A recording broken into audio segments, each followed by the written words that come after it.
Comme vous l'avez constaté, on se réveille ce matin avec la vidéo du saccage de la tombe de Ernest Mandier.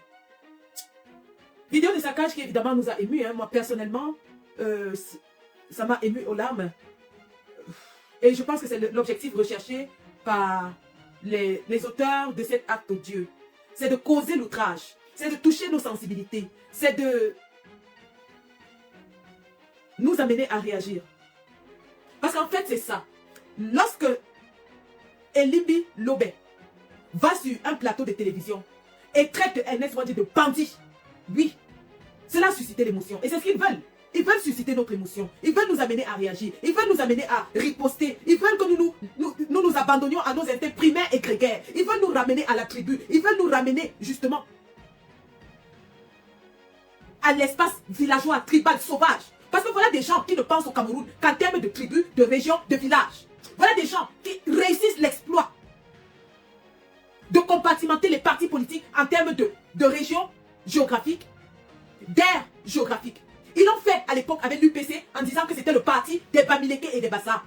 Pourquoi est-ce qu'ils ont fait cela? C'était justement pour que les autres Camerounais ne se sentent pas concernés par la lutte de Ernest Mandier, de Oumyobé, de Sende Afana, de Félix Roland Moumié. Or, lorsque vous regardez même cette ossature, vous voyez que toutes les régions du Cameroun étaient déjà représentées dans UPC Maison Mère. Sende Afana, Betty, Félix Roland Moumié, Bamoun, Ruben Oumyobé, Bassa. Mais le régime colonial a quand même réussi à dire au reste des Camerounais que l'UPC était le parti des Bamileke et des Bassa. Il a réussi à dire aux autres Camerounais que leur lutte était pour leur tribu. Et c'est d'ailleurs la rhétorique qu'ils sont en train de ressortir maintenant pour dire que Ernest Mandier se battait pour sa tribu. Et nous leur avons posé la question. Lorsque Ruben Oumyobé va s'adresser à la tribune des Nations Unies, est-ce qu'il va s'adresser pour les Bassa? Est-ce que Ruben Oumyobé monte à la tribune des Nations Unies pour les Bassa? Non. Il est monté sur la tribune des Nations Unies pour la libération de notre pays. Pour notre peuple. Et donc, le régime de M. Paul Biya a exactement, et d'ailleurs, ça, il faut le rappeler, Paul Biya est un produit direct de la colonisation française.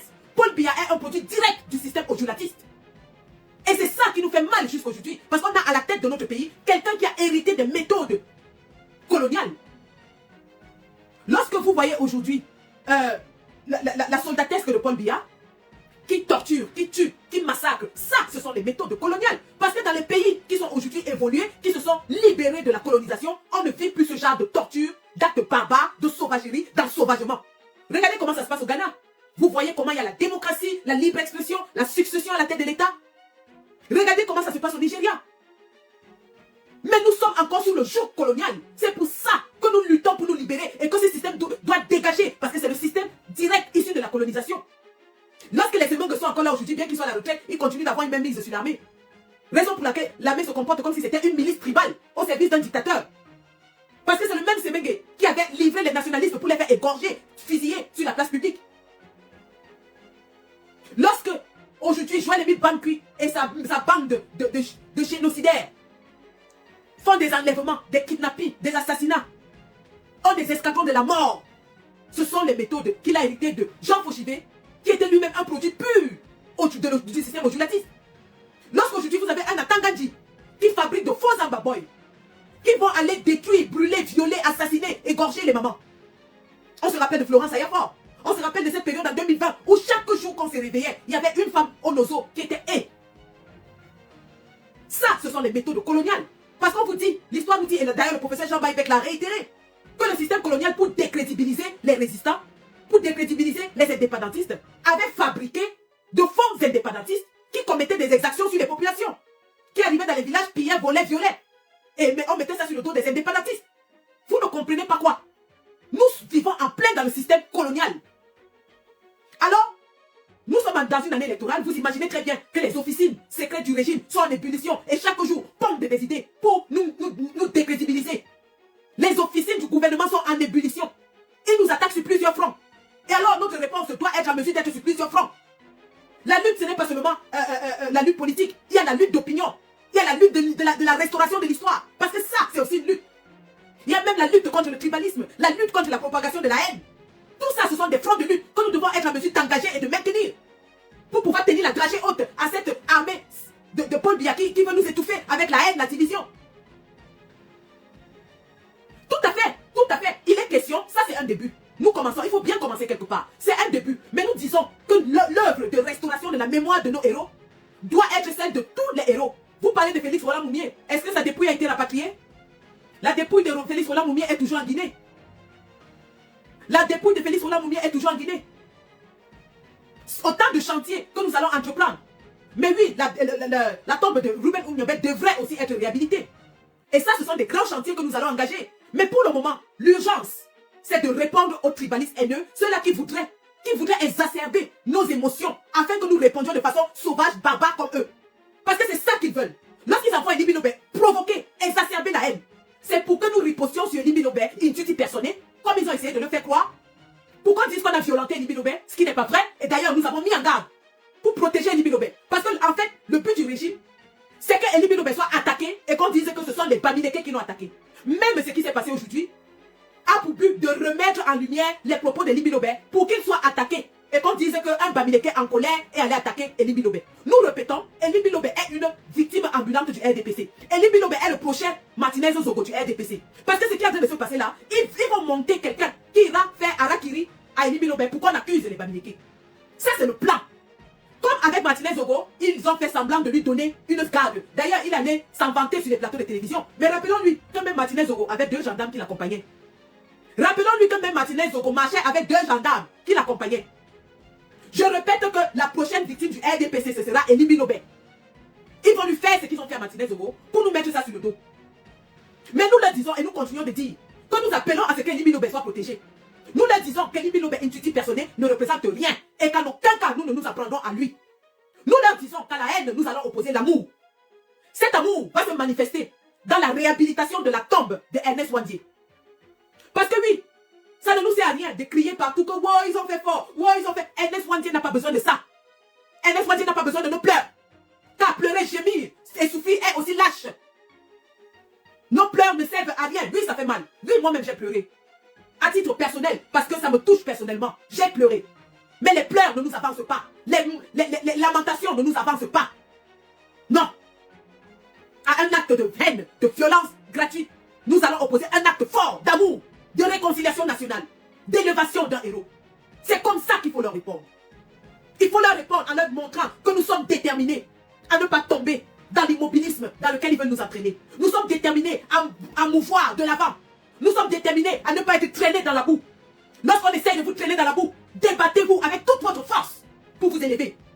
Je répète, lorsqu'on essaye de vous traîner, de vous tirer vers le bas, de vous traîner dans la boue, de vous ramener à votre expression la plus simple, luttez comme un beau diable pour vous élever, pour sortir de là. Alors, il y a quelqu'un que je vais bloquer. Élise Lebi, vous êtes bloqué, salade, salon.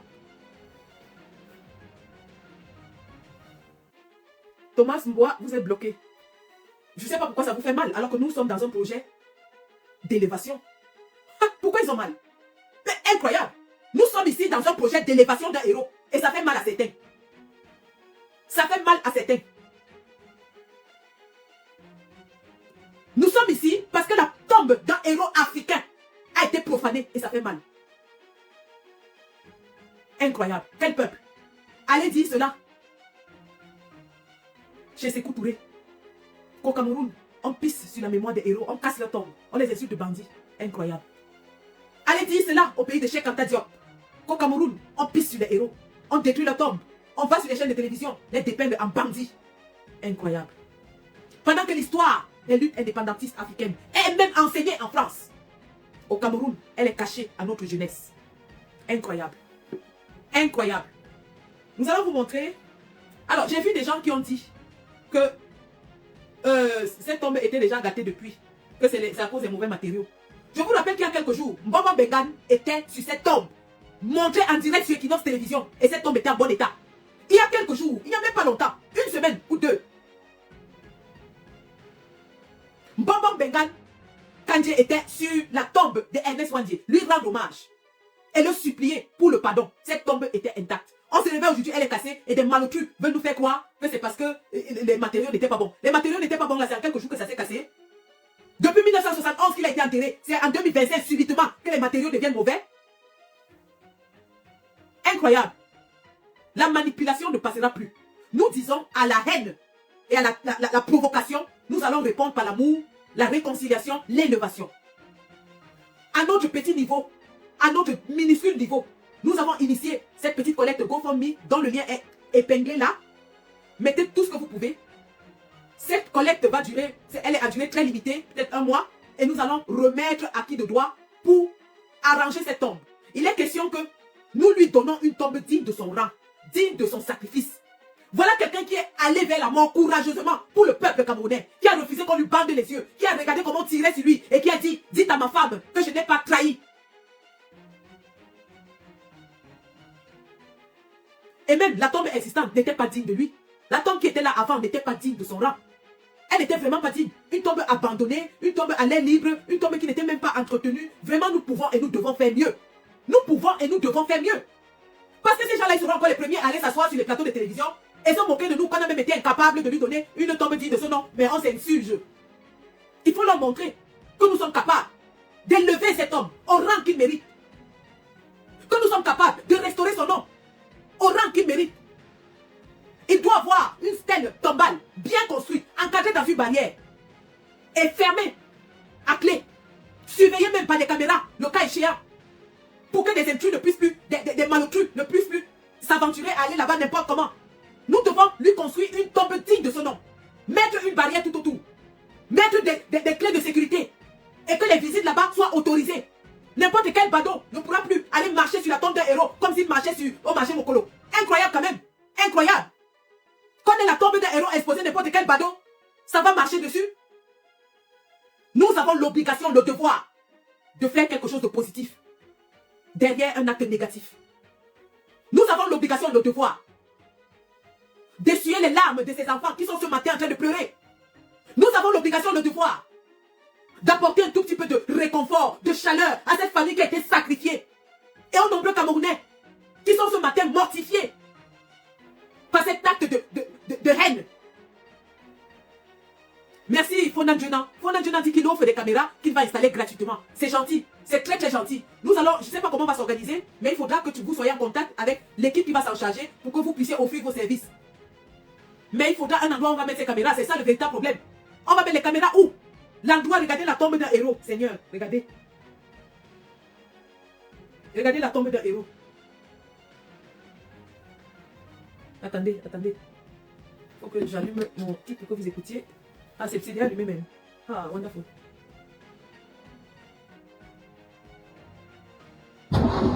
Regardez la tombe d'un héros. Regardez. Nous sommes aujourd'hui le 9 mars 2025. Nous sommes venus ici pour rendre un hommage au leader nationaliste Ernest Ouandjé, tombé le 15 janvier 1961 sous les balles de la soldats est du président Ali Djibouti, fortement appuyé par France. Nous sommes ici pourquoi? Nous sommes ici parce qu'une actualité récente, une parole avec des centres chaque minute. Dans l'une d'elles, il nous dit le... Ça fait mal, ça fait mal, ça fait vraiment mal de savoir qu'en 43 ans, de règne, on n'a pas pu, ne serait-ce que construire une tombe décente, une stèle décente pour quelqu'un qui a été élevé au rang de héros national. C'est incroyable. Vraiment, c'est incroyable. C'est incroyable.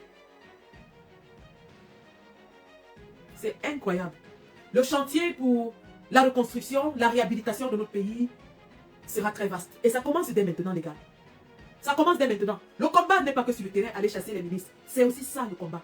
Parce que c'est avec ça qu'ils sont en train de nous combattre. C'est avec ça qu'ils sont en train de nous affaiblir. C'est avec ça qu'ils sont en train de nous tenter. C'est avec ça qu'ils sont en train de nous provoquer. C'est avec ça qu'ils sont en train d'essayer d'avoir une riposte sur le terrain afin d'avoir le chaos. Ils sont en plein combat, les gars. Et je ne comprends pas pourquoi nous continuons de dormir alors que le RDPC est en plein dans le combat. Le RDPC est en train de nous combattre à tous les niveaux. Et nous, on dort. Levons-nous, les gars. Levons-nous. Nous n'avons plus que 6 mois, les gars. 6 mois. 6 mois. Il ne nous reste que 6 mois pour dégager ces gens. Nous, c'est maintenant qu'il faut commencer à mettre de l'énergie, bon sang. N'attendons pas la veille de l'élection pour nous réveiller. N'attendons pas la veille de l'élection pour commencer à faire des choses. C'est maintenant. Soyons sur tous les fronts qu'ils vont ouvrir. Ils ouvrent un front de tribalistes. Nous, nous levons et nous combattons tous les tribalistes. Ils ouvrent un front de désacralisation, de négation, de révisionnisme. Nous nous levons et nous nous insurgeons contre cela.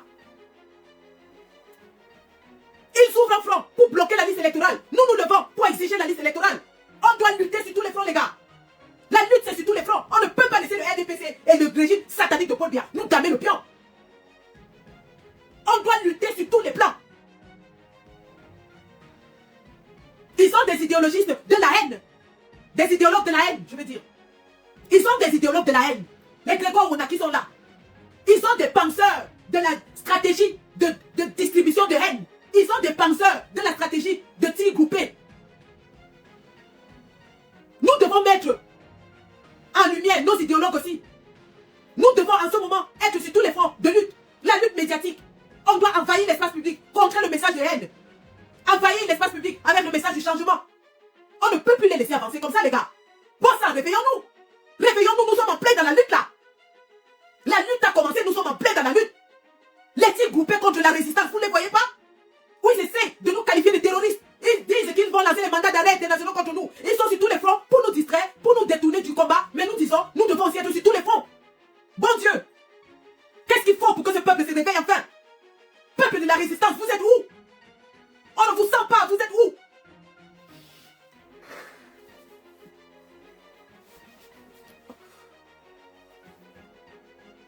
Vous êtes où? On ne vous sent pas. Vous dormez? Pendant que le RDPC va encore s'accaparer de notre pays pour 7 ans. Nous avons besoin de vous maintenant. C'est maintenant qu'on a besoin de vous. C'est maintenant qu'on a besoin de sentir le peuple de la résistance se mobiliser massivement contre le régime de Paul Biya. Nous avons besoin de sentir cette vague médiatique contrer la rhétorique haineuse de division, de génocide du régime de Paul Biya. Nous avons besoin de vous voir, vous mobiliser sur le terrain. Nous lançons des pétitions, vous ne signez pas. Nous lançons des marches, vous ne venez pas. Nous faisons des lives, vous ne venez pas. Mais finalement, vous voulez qu'on fasse quoi?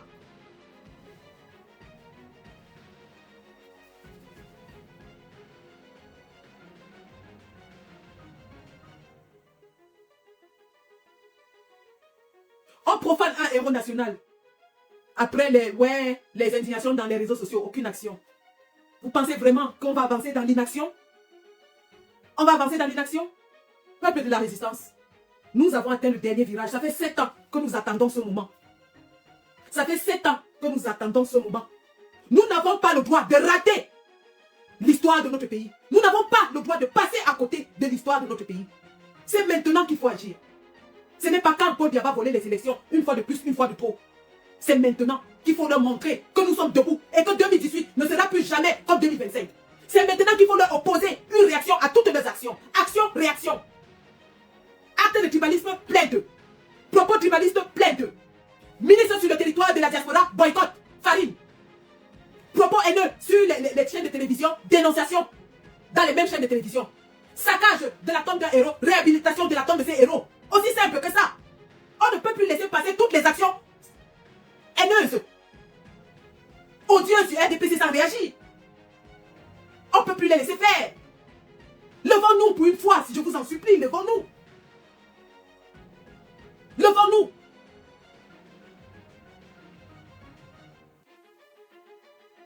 Alors, tous ceux qui mettent des commentaires tendancieux, là, je vais les bloquer. Et Post Mireille, bloqué. Zetambra, bloqué. Vous allez aller vous pavaner ailleurs. Allez voir ailleurs si j'y suis. C'est quand même assez incroyable, les gars. C'est quand même assez incroyable. Que nous soyons dans un immobilisme comme si nous étions tétanisés, alors que l'histoire vient de passer devant nous, jour après jour, heure après heure. Chaque jour qui passe est un jour de moins pour la réalisation de notre destin. Je ne sais pas si vous vous rendez compte du moment historique que nous sommes en train de traverser, de vivre. Est-ce qu'il vous faut un électrochoc pour vous réveiller? Est-ce qu'il vous faut un électrochoc? Réveillons-nous. Réveillons-nous. C'est de trop. Et je vous dis, si nous réussissons à construire une stèle à la hauteur de la dignité, du rang, du sacrifice de ce grand homme, alors ils fermeront leur bouche à jamais. Ils fermeront leur bouche à jamais. Ils continuent de chacasser parce qu'en face, il n'y a aucune riposte. Ils continuent de nous provoquer parce qu'en face, on n'oppose aucune riposte. Pourquoi vous êtes mou? Pourquoi vous êtes mou? Pourquoi vous n'avez pas de couilles, pas de courage? Ils sont en mesure de faire ce qu'ils font parce qu'en face, on a des pleureuses. Un peuple qui passe son temps à se plaindre et à pleurer. L'heure des pleurs est passée, les gars. Je vous ai dit ça. L'heure des pleurs, pleurer, gémir, crier, c'est passé. Nous sommes à l'ère de l'action, les gars. Il faut agir. Il faut agir. C'est urgent. Ça devient urgentissime de riposter avec des actions fortes. Actions fortes dans la communication, actions fortes sur le terrain. Ce ne sont que des actes forts qui vont les faire reculer. Et nous attendons de voir cette force venir du peuple de la résistance. Parce que pour le moment, je ne la sens pas. Je ne sens pas votre force, les gars. Vous êtes où? On ne vous sent pas.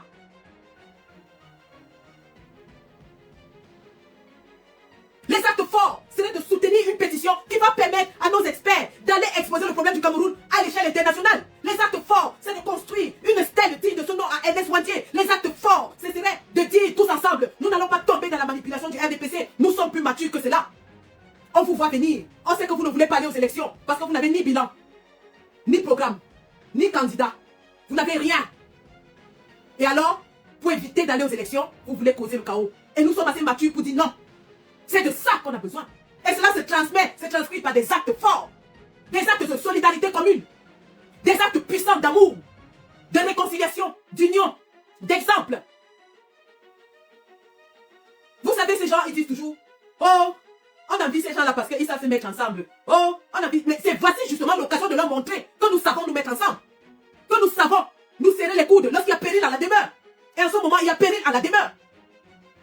Parce qu'ils sont passés des plateaux de télévision au terrain. Ils ont commencé sur les plateaux de télévision avec Elie Bilobert. Et là, avec Steve Fa, ils sont allés concrétiser sur le terrain. En cassant la tombe d'un héros.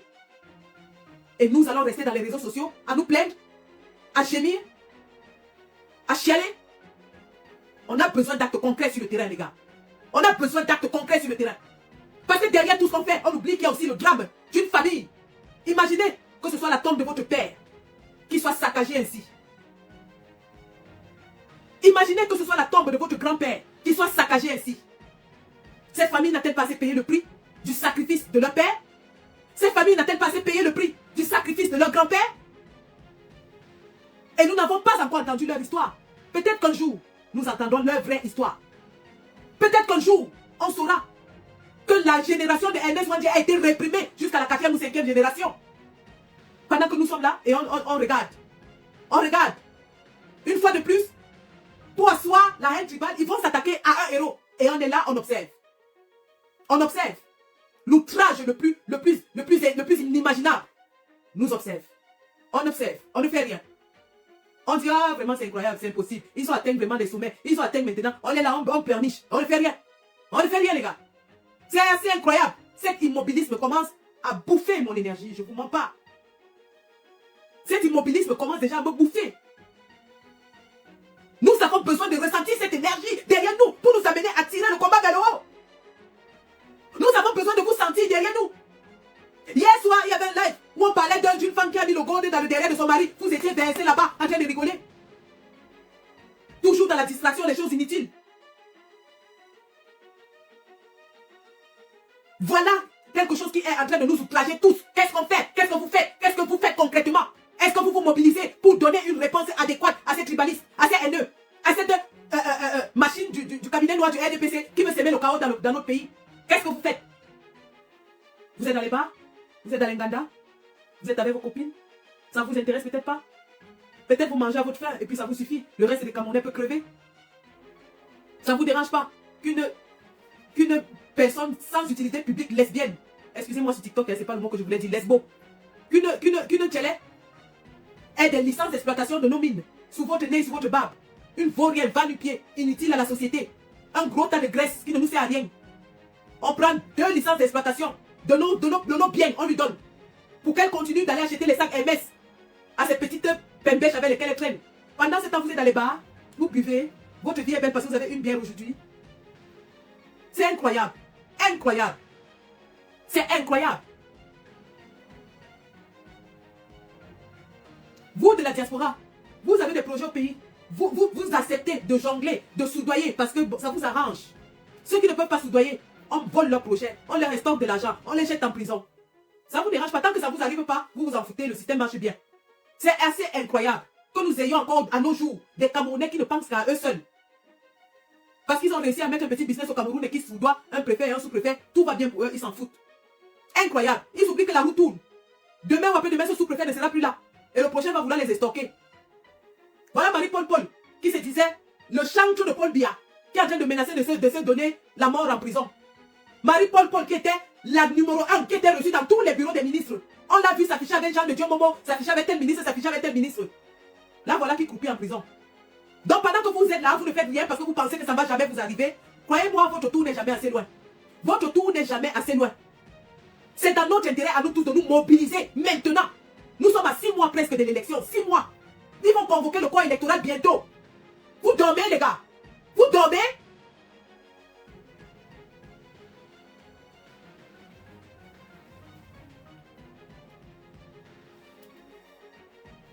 Incroyable quand même, hein.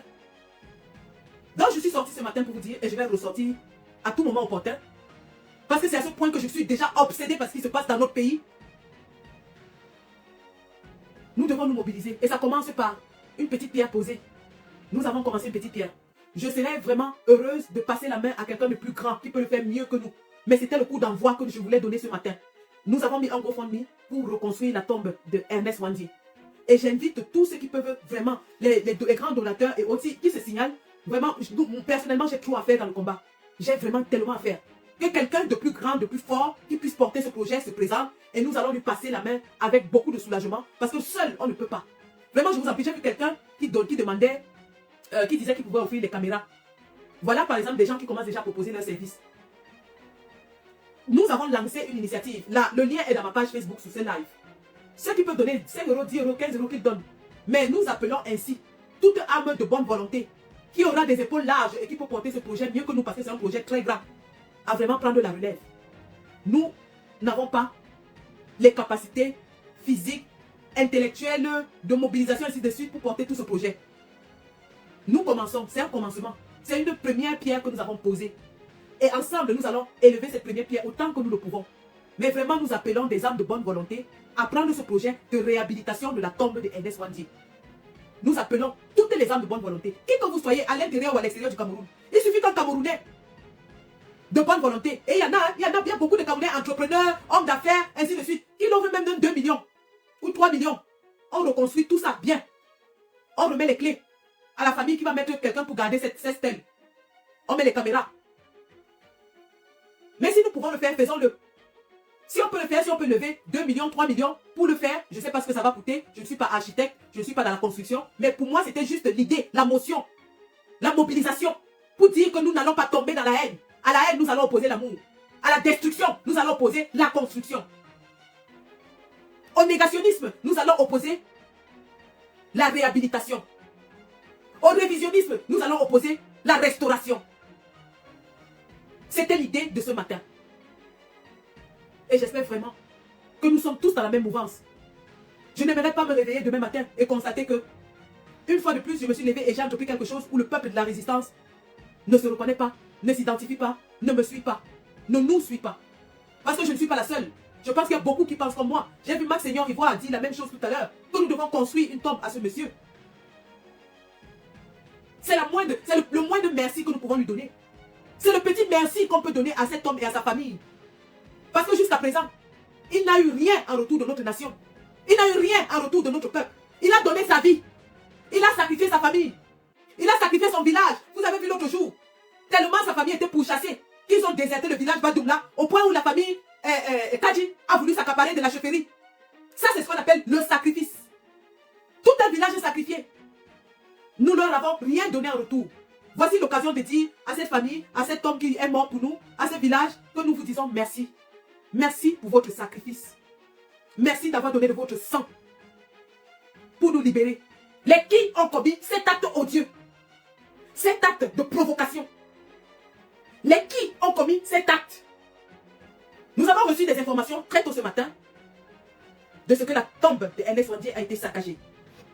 Et lorsque nous activons nos renseignements, il nous revient que le gouvernement de Paul Biya ayant activé Elie Bilobert pour exacerber la haine en désacralisant Ernest Wandi, pensait qu'il y aura des actes de rétaliation, des actes de vengeance. Cependant, nous sommes sortis et nous avons prévenu qu'il n'y aura pas d'acte de vengeance parce que c'est une machination du régime pour faire passer Elie Bilobert pour une victime. Et pour que nous soyons accusés d'extrémisme, de haine tribale.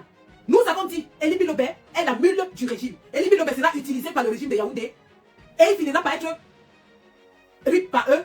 Pourquoi nous accuse? Nous avons fait cette sortie. Elie Bilobé, sachant qu'il a atteint le summum de l'ignominie et qu'il n'avait plus d'espace pour lui pour agrandir l'outrage tribal, ils ont donc orchestré cette descente sur le terrain pour susciter encore une fois une réaction violente de notre part. Parce que c'est ça que le régime de Paul Biya veut. Ils ont orchestré cela et ils ont utilisé à cet effet le bleu bras séculier, un enfant de la région qu'on appelle Steve Fa. Les informations nous sont revenues que c'est Steve Fa qui a été commissionné pour cette tâche. Steve Fa, on le sait, utilise une bande de désœuvrés et c'est à lui qu'on remet l'argent de l'État pour accomplir les basses besognes. Vous avez vu devant le ministère de la jeunesse où il a rassemblé une bande de personnes qui ne savaient même pas pourquoi ils étaient là. Une bande de personnes à qui on a promis 2500 francs CFA. Donc Steve Fa, pour plaire à ses amants du régime, pour plaire à Senchomba, et surtout pour se faire encore une fois un peu d'argent, parce que c'est une crapule. C'est quelqu'un qui n'a pas de limite dans l'ignominie.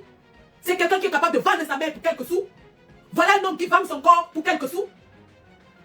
Il est capable, et il l'a fait, sans aucune retenue, sans aucun scrupule, sans aucun écart pour sa propre famille. Il l'a fait. Des badauds ont été déportés vers Bafoussam en pleine nuit et ont accompli cet acte. Le but de cet acte n'est pas seulement de nous amener à réagir de façon violente et de retalier, c'est-à-dire d'opposer la réciprocité, mais aussi de nous distraire du combat principal. Parce que je vous ai dit, observez bien, chaque fois que nous allons taper sur Munich, chaque fois que nous allons taper là où ils ont enterré notre liste électorale, ils nous sortent une autre distraction.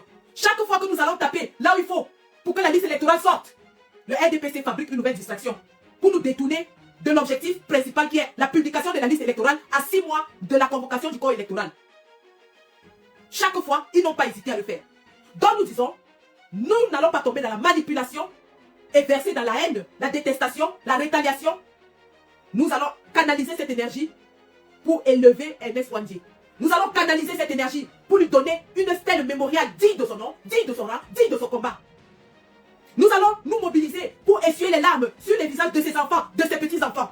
Nous allons nous mobiliser pour leur montrer que nous avons du respect, de l'appréciation pour le sacrifice qui a été le leur. C'est de cela qu'il s'agit et c'est ce que nous allons faire. Nous allons nous lever pour leur dire que nous n'allons plus jamais accepter d'être l'objet de moquerie. Parce que lorsqu'ils insultent Ernest Ouandjé de bandit, ils s'envoient effectivement filmer une tombe qui ressemble à celle d'un bandit. Parce que oui, ça il faut le dire. La tombe qui est là actuellement ne mérite pas le combat qu'il a mené, le sacrifice qu'il a fait. Il est temps que lorsqu'il parle d'un bandit, qu'on mette des photos d'une tombe de héros. Il est temps que lorsqu'ils disent que c'était un voyou, qu'on leur montre comment les Camerounais se sont mobilisés et lui ont donné une tombe de héros. C'est de ça qu'il s'agit, les gars. C'est de ça qu'il s'agit. Et sans oublier que nous devons rester focus sur notre combat central, qui est la publication de la liste électorale nationale. Et que nous n'allons pas nous démobiliser pour Munich. Que nous n'allons pas nous démobiliser pour la pétition. Que je vous invite d'ailleurs à signer, re-signer, partager. Signer, re-signer et partager. Parce que c'est vous qui avez la clé pour ouvrir la porte du Parlement allemand. L'article 17 du Code constitutionnel allemand dit que toute pétition doit être reçue par le Parlement allemand et examinée. Et elle ajoute qu'à plus de 50 000 signatures, les pétitionnaires sont invités à exposer leurs pétitions et leurs causes, leurs réclamations devant le Parlement allemand et les médias principaux. Voilà notre lutte. Donnons ce sésame. Donnons ce précieux sésame à nos vaillants soldats qui sont bloqués au niveau du Cameroun par Elekam, le Conseil constitutionnel, le Conseil électoral, le tribunal de grande instance. Aucune juridiction n'est plus capable de demander la publication de cette liste. Vous avez le sésame entre vos mains. Ce sésame, ce sont vos signatures. Signez jusqu'à ce que vos doigts vous fassent mal. Signez jusqu'à ce que le panari sorte sur vos doigts. Envoyez ça et dites bien aux gens. Je répète, et nous allons découper cette partie. Il est possible de signer plusieurs fois en utilisant différentes adresses email. 1. Il est possible de signer de façon anonyme pour ceux qui ne veulent pas qu'on voie leur nom. 2. 3. Vous n'avez pas l'obligation de donner de l'argent. 4. Partagez partout, jusqu'à dans vos villages. Aidez les mamans, les papas, les grands-pères, les grands-mères à signer. Parce que ce sont nos vies que nous signons. Chaque signature est une vie. Chaque signature sur cette pétition est une vie. Est une histoire. Hier, nous avons suivi l'histoire d'une maman qui a perdu 5 bébés, 5 enfants au Cameroun.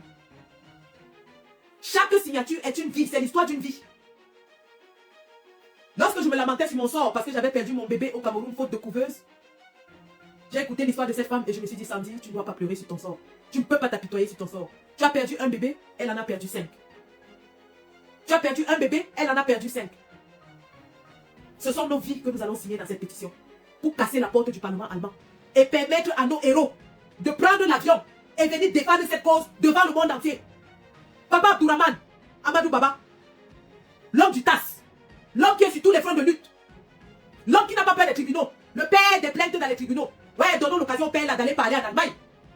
Donnons l'occasion à Abdourahmane Amadou Baba d'aller nous défendre en Allemagne. L'homme du TAS, l'homme qui ne paie jamais ses procès. Le grand combattant Essa Mahoha. Vraiment, merci grand combattant. Voici ta lutte qui est venue nous retrouver. La lutte de la réhabilitation de nos héros. Vraiment, mon père, je t'invite à porter ce combat que nous avons pris et embrassé et on te rejoint là-dedans à bras le corps. Ce petit machin que j'ai mis ici pour que chacun mette ses 5 francs. Mon père, toi tu connais les gens plus forts, plus puissants. Va les chercher qui viennent porter ce projet. On réhabilite les tombes de nos héros. Ernest Wandji, Ounyobe, qu'on leur donne des tombes dignes de leur combat, de leur sacrifice. Vraiment, merci papa. Quand t'arrêtais, on te jetait en prison, les gens te prenaient pour un fou. Chaque jour, on arrêtait, ça m'avait sa moto, on confisquait sa moto, on le jetait en prison, les gens le prenaient pour un fou. Voici son combat qui est venu devenir notre combat central. Voici sa cause qui est devenue la pierre angulaire de notre cause. Papa et Samaoa, si nous avions compris, l'essence de ton combat. Donc voilà, nous allons revenir ce soir et nous allons faire des sorties spéciales, jour après jour. Jour après jour.